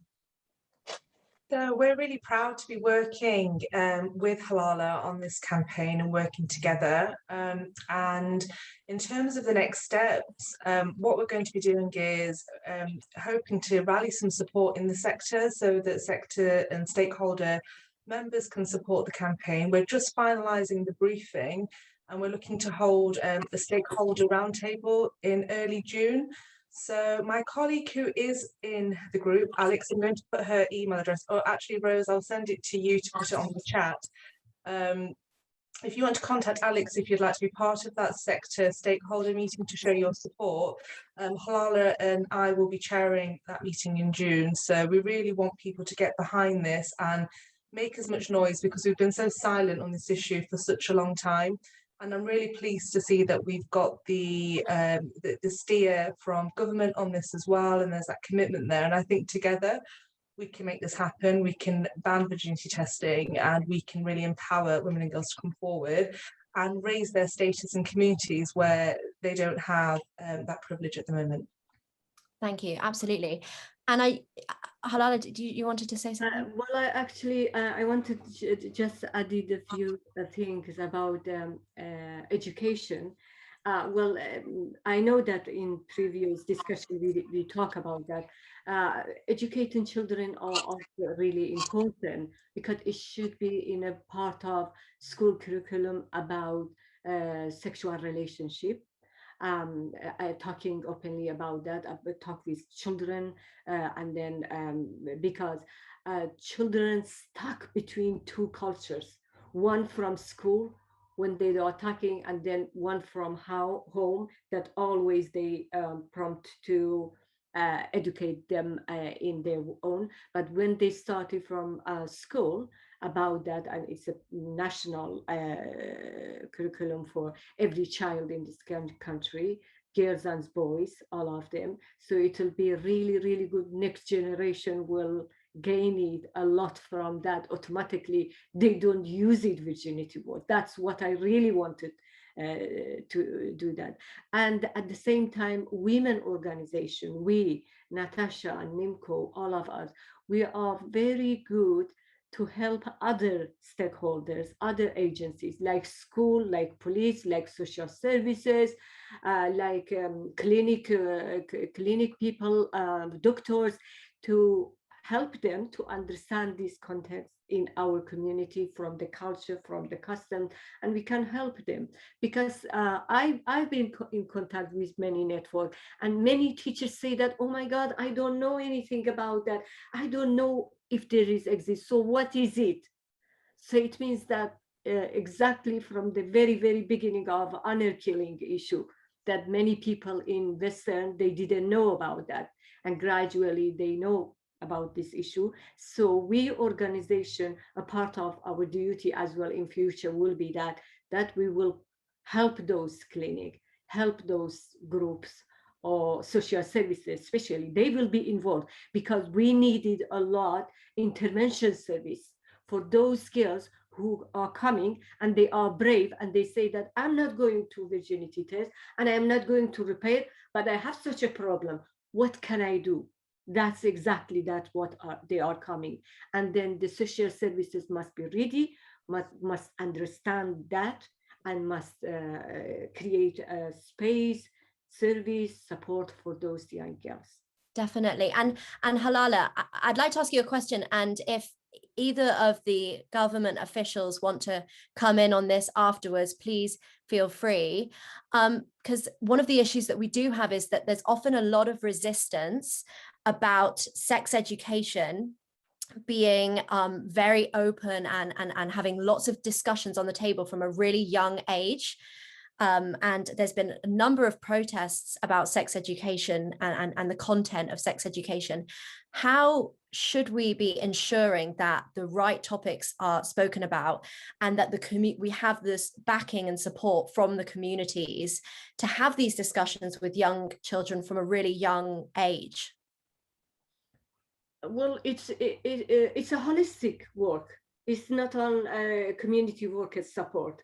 We are dealing with parents, with young girls, with those organizations that we are working together. School must support this part, and then they must be in help with us. And then I know that it was a reaction, for example, about LGBT. If you remember last year, it was some riot about this issue, but it might be for this issue as well. We don't know yet. We haven't heard so much heat burning argument about that, but definitely we must work together, and schools' roles is really, really important. Definitely we must work tight with school, with social services, with education department regarding this issue. It's really, really important that children understand that it's their choice for sexual life in future when they are going in adulthood. And from now, they must understand about their body.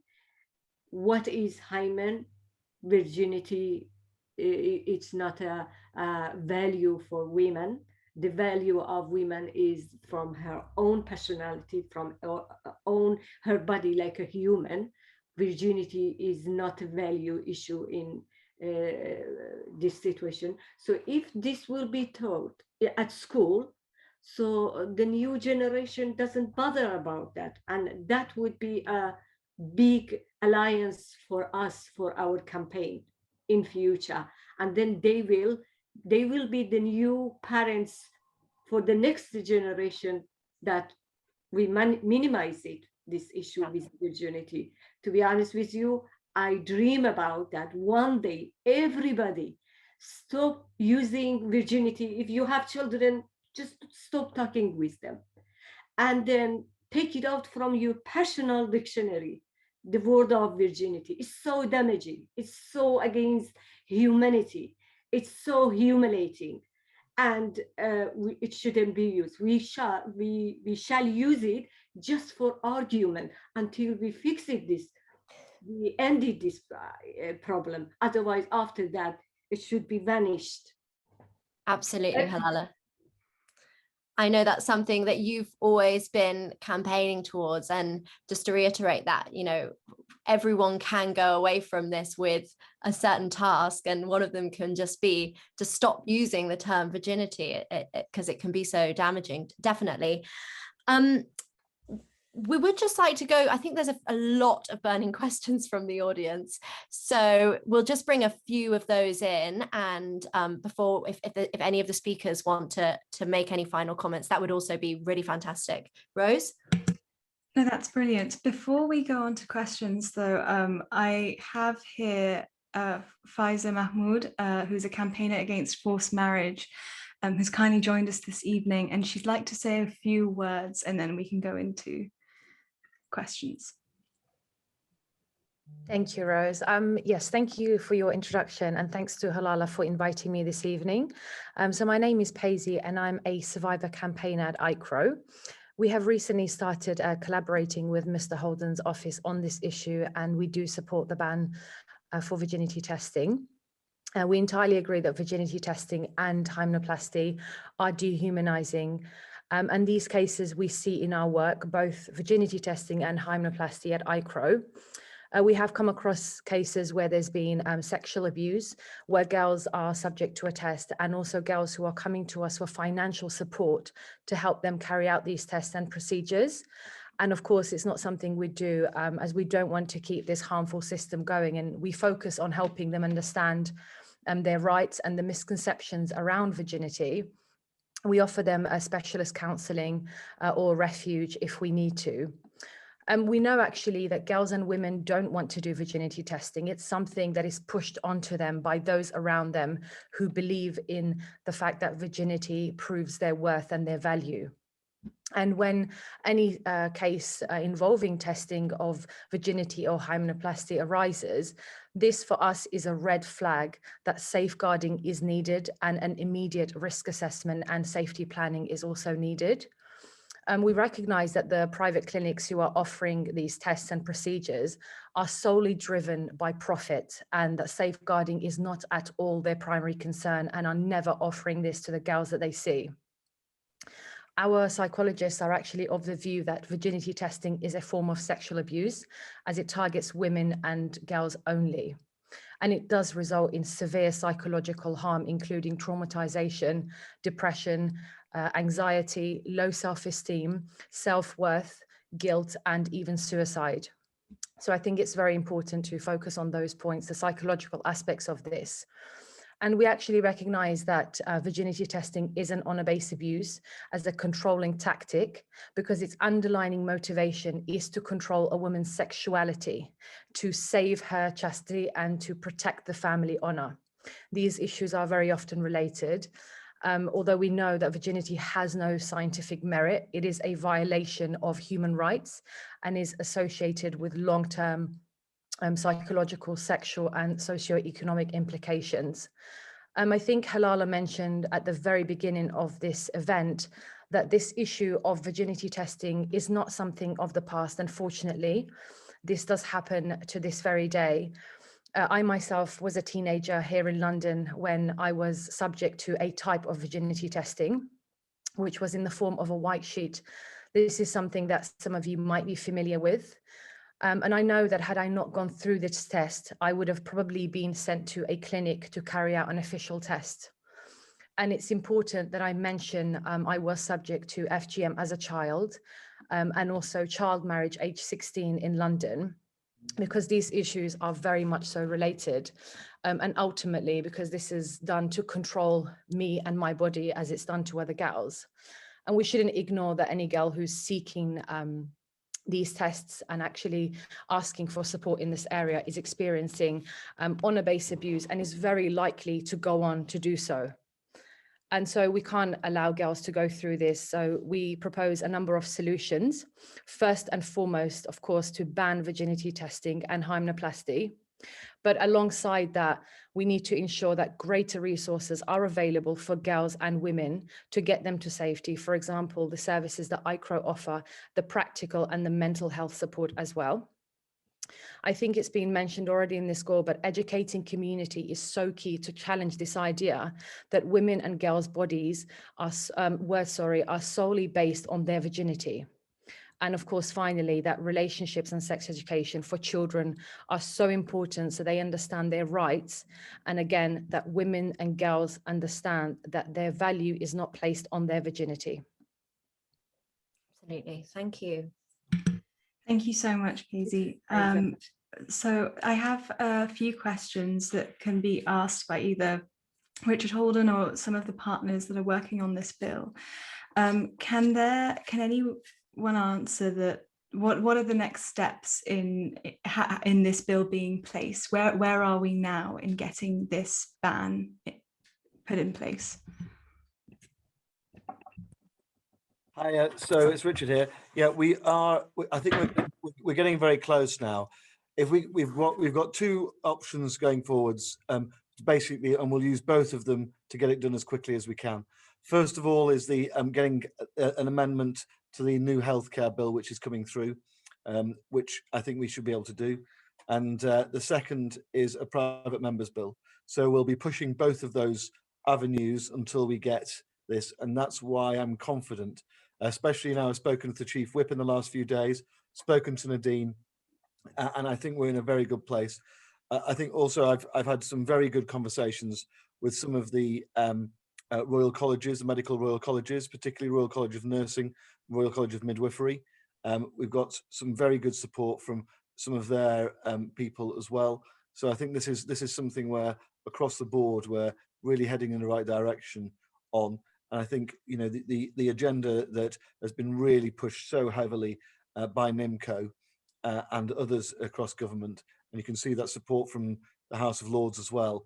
I think this is all coming together to really push this forward. So I'm just really glad of the support we've got. So those are the options we're looking at. But I'm I'm really hopeful that we'll be able to attach it to a major government bill, which means that we'll get major government backing for it, and it'll be whipped support as well to get this through through both houses of Parliament. Because what we don't want to do is end up like we had with the private members bill I had, which is it wasn't at an advanced enough stage. Parliament, you know, we want to get that government backing for it, and that's what's so crucial. Brilliant, thank you, and that's very reassuring to hear. A question from Arabella is, how do you see the best way to tackle education at an adult or parent level, i.e. outside of school education? I think this is applicable to some of the partners that were speaking. If anyone wants to jump in.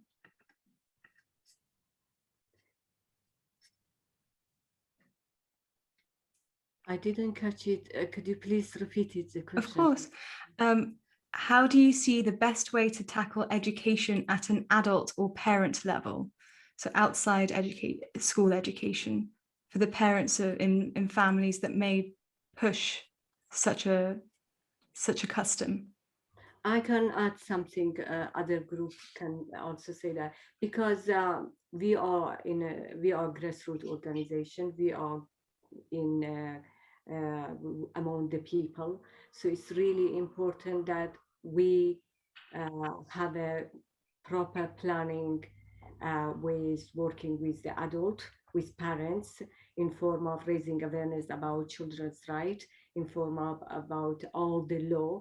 One of the issues that we are dealing in our organization is that many women doesn't know their rights. And therefore, we arranged a lot of workshop to telling them the basic rights that they have, especially for those who are coming newly to the country. They are with children and they are very confused. They don't know what's going on. So in the packet of helping them to understand how this new country is functioning, it's about their rights. So women's rights, children's rights. So I think in the first place, it's our role, but still in the very crucial role still is the government. Government must help those grassroots organizations. Governments must help those organizations like us, like ICRO, like Karma, to be more, to have more services, more opportunity that go to the community and help them, because we are like a bridge between the government, law, or anything authority and the people down there. They trust us. So if they trust us, we can start to help them to understand what's going on. So education on adult is on. However, in the bigger level, social media who are connected with the government must be involved as well. Open university, more openly talk about that in media, making a documentary, inviting people talk about the subject open until the whole society hear about that, and it will be normal that people can talk about that. So that's the only way that we can break this taboo that people right now in the community doesn't want to talk about that. We must push it to talk about that, and a part of this work is both government and women organization, social services, for example, when they are involved with the family, each social worker must understand that and tell when they have children, and tell them that there is education in community, there is some classes that you can go that, and then help them, hopefully voluntarily, that they can go and understand about such issue. I think it's a holistic support that we must do it together. Great, thank you. I can see Nimco has a hand up. Yeah, I just wanted to kind of come back on this question about education, having been somebody that grew up in this country and constantly seeing this idea of like ethnic minorities needing to be educated. We basically bring this down into some kind of idiocy and stupidity when it's actually organized crime against women. So ultimately, I know many ethnic minority communities that live in this country perfectly well, abide by the law, they take their kids to school, they put the bins up, but then when it comes to things about the basic human rights of women, all of a sudden, oh my God, we need a community-based intervention in order to educate us. So I want us not to fall into that trap of actually thinking that these people are ignorant.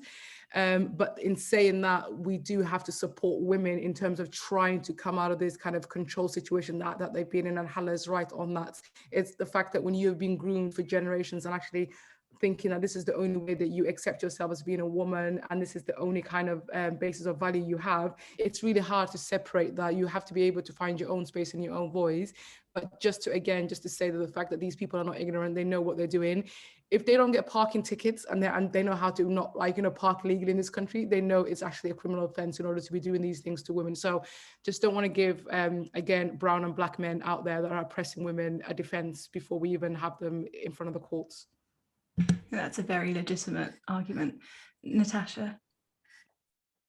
Yeah, I just want to add, I think what we need to really understand about the harmful practice of virginity testing and all the degrading societal norms that are placed on women and girls that go hand in hand with this practice is that women and girls learn to normalize this, they accept it because they've been conditioned for such a long time.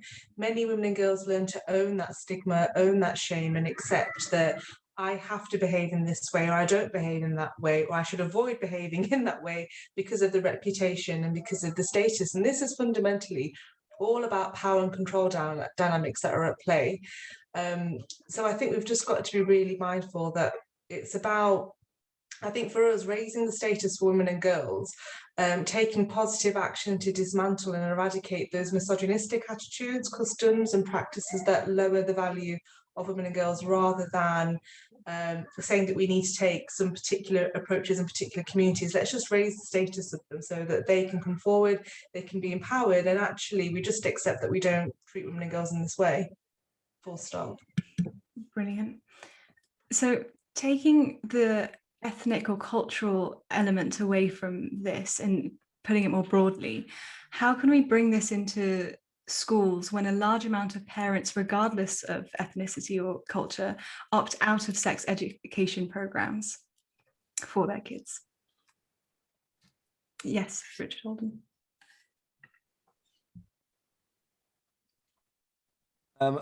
This is something that I encountered particularly. I was a special advisor at the Department of Education while actually the protests in the Birmingham schools were happening. So this is clearly an issue. One of the things that we've done is you can't, it's a choice of the parents up to the age of 16, but not after that. And obviously now education is formal to 18. So but there is obviously that overlap question as to how much a choice a 16-year-old can actually have. I think we need to move that back even earlier to something like around the age of 14 as another step immediately, because that's when people get hold of people are able to access their own medical records and make some of those decisions for themselves. So I think there's multiple steps we can take on that.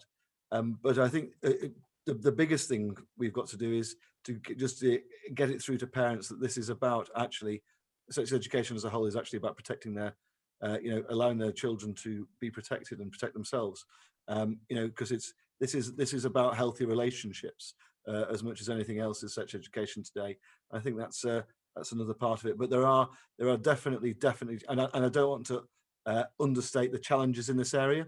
There are real cultural issues in some communities here, and pushing back against that. And it's not just around. It is primarily about issues around violence against women and girls, but it's also around LGBT rights as well. That this is a very difficult area, but one we have to just keep challenging and keep challenging and keep challenging.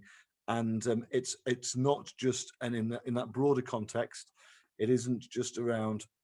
It's around a broad range of faith groups as well. You're talking for some Catholic groups even, which would be seen in other areas as very mainstream. And so there are a lot of issues here which we really need to tackle head on within the education system. Brilliant, that's wonderful. So I think out of all the questions that I have, a lot of them have already been answered by our speakers, and the education was finally the last one that we ended on. And looking at the time, I can see now it's 6 p.m. If there are no other, if speakers would like to give any last thoughts. No, everything's already been said. Oh yes, Corrine, I can see your hand up. Yes, just about education. Like I said before, it's important, yes, to ban this also in the at school, etc. But what about Muslim organization? You didn't mention that you can also work with them. I know that it's not only Muslim, etc. That's Christian, that's Gypsy, but most of the people also who are doing that are Muslim, and there are some people who do that because they think it is a Muslim law, but it is not. So what you did never mention in the education point, the point that you could also work with some Muslim organization, or even or imam, or ulama, I don't know if it's Shi'i, of imam if it's Sunni, and also about this, because it is not in the text. So these people also could deconstruct, as you also the belief that it is Islamic law. So I would like to know why you never mentioned this. I can see Paisley's hand is up. Thank you. I just wanted to come back to the points that Corrine was just making. I spoke from a really personal experience. I can say that I do come from a Muslim family. However, I have never been told to practice Islam. I never grew up in an Islamic way.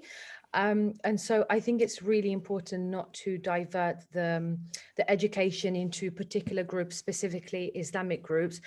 We can't forget that as a whole in the world, we are all obsessed with this idea of purity and virginity, and this idea that, a 16-year-old virgin, I mean, we even see it in pop songs. So it is actually a very much Western problem as much as I think, Middle Eastern problem. So as somebody who's experienced a lot of the issues that we're discussing today and how they're connected, it's really, really hard to digest when I hear things like this, because it does make you feel very much so singled out. I grew up in London.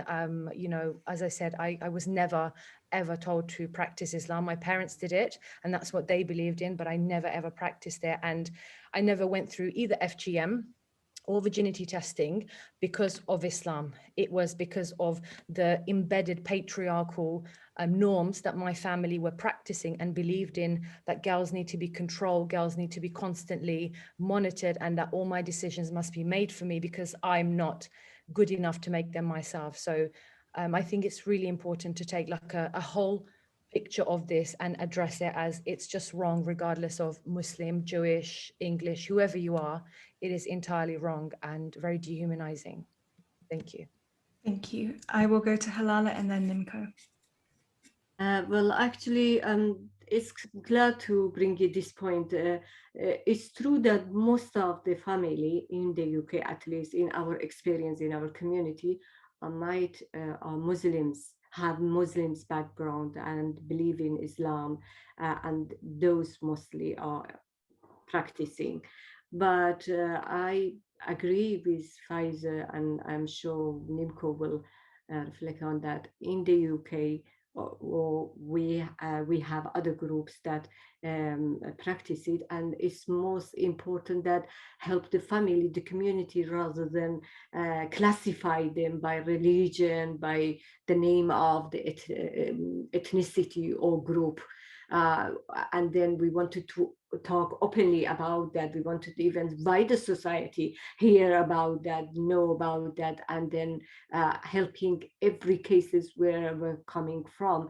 But in our experience, this is true. Most of the family that exercising this issue is a Muslims family in the UK. But I believe still that we don't need to focus on and classify it on when we are going. But I have one point for social services to support it. Social services should be not, I don't think that they should classify it by even, but they must be more aware about that those families that they are allocating, they are supporting with children, that they have cases of child protection, that they have young girls that is in conflict with their parents.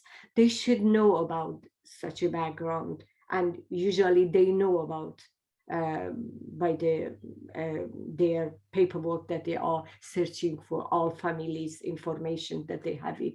But naming them like a Muslims community, we don't need it, and it doesn't help still that we want to really help all the girls. I don't know what is the experience in France, but at the UK still we help all women who are coming with such an issue, and then whether from background of Muslims family or not Muslim family. But of course, as a women organization, we all know that how percentage of those families have such a background of belief that they believe in that, or how percentage is not, maybe doesn't practice Islam. Many family, yeah, of course, for example, Iranian family doesn't practice Islam as a religion, but they are Muslims. And then they don't do virginity tests, and then they don't do hymenoplasty surgery, and then, but at the same time, some of them are doing that. I think it's humanizing them if you do that, the Muslims community. I can see that Corrine wants to explain, but Nimco had her hand first, so I'll go to Nimco and then to Corrine. Yeah, because I didn't say that. Maybe it's because I speak English. I don't say it's only Muslim. I know that's Christian or Coptic people, etc. I just want to say that maybe also if you work with also Muslim as an organization or authorities, they could also influence the families by saying that it is not in the text, it's not in the Muslim text. That is, like you said, a social and cultural norm. That's I didn't say we have to focalize on Muslim, but to work also with this community, like with also Gypsy people. In France, there are many Gypsy people who are doing this, or also Christian from Lebanon, or from Coptic from Egypt. But mostly also some people think, the families think it is in the text, Muslim text. So if you also work with these people who have an authority on the family, they can also deconstruct, because they know also there is some imam who know it is not really in the text. So you can maybe find some also education, some power about to talk to this family by also having the same reference, and to deconstruct also the fact it is not Muslim belief. So that's my point. It's not to focus on Muslim. It's also that Muslim people say it's not a Muslim belief. That's what I want to say. Okay, thank you. I think I've had it in the chat as well, that a lot of people are saying that that they understand that Corrine is not trying to single out Islamic people, but rather that it would be good to communicate with Islamic groups about this. So I did want to clarify that point. Before we wrap up, there's just one more question that was repeated twice, and I feel like I should bring it up. It's separate from this. It's about the role of powerful international organizations in addressing the violence against women and girls, and whether the panel members think as to whether this is important or not on a more international level, as well as the issue that's happening in our home country. Well, yeah, I definitely agree with that. I think the United Kingdom is part of the G7. It's part of the permanent members of the Security Council of the United Nations, and it's one of the contributors to international development aid. So I think violence against women and girls really is at the core of achieving a democratic and a peaceful society. So I think this is something that should be really at the heart of that. And again, just coming back to what something Corrine said in this kind of conversation, that these might be just happening in ethnic minority communities. It's not, it's happening in the Gypsy community. You've seen like in the American kind of virginity rings and all these things. There's just like a massive obsession of women's like, you know, anatomy and the ownership on that. But coming back to, again, using clerics or anybody from the religious, whether be they Christians, Muslims, I find it quite problematic when it comes to women's rights. So on one hand, a cleric can say that virginity tests are wrong, but then he'll also say that polygamy is within the Islamic teachings, and I find polygamy a form of violence against women and girls. So when it, like, in terms of my activism has always been very much secular. I will respect women of faith, but in terms of trying to advocate, especially through legislation in a country that is secular like the United Kingdom, I think religion just gets us into some dangerous waters. Thank you. No, I think that was a very important clarification. Right, well, I can see the time, it's past 6, so I don't want to keep everyone else on a Friday, so that's all we have time for.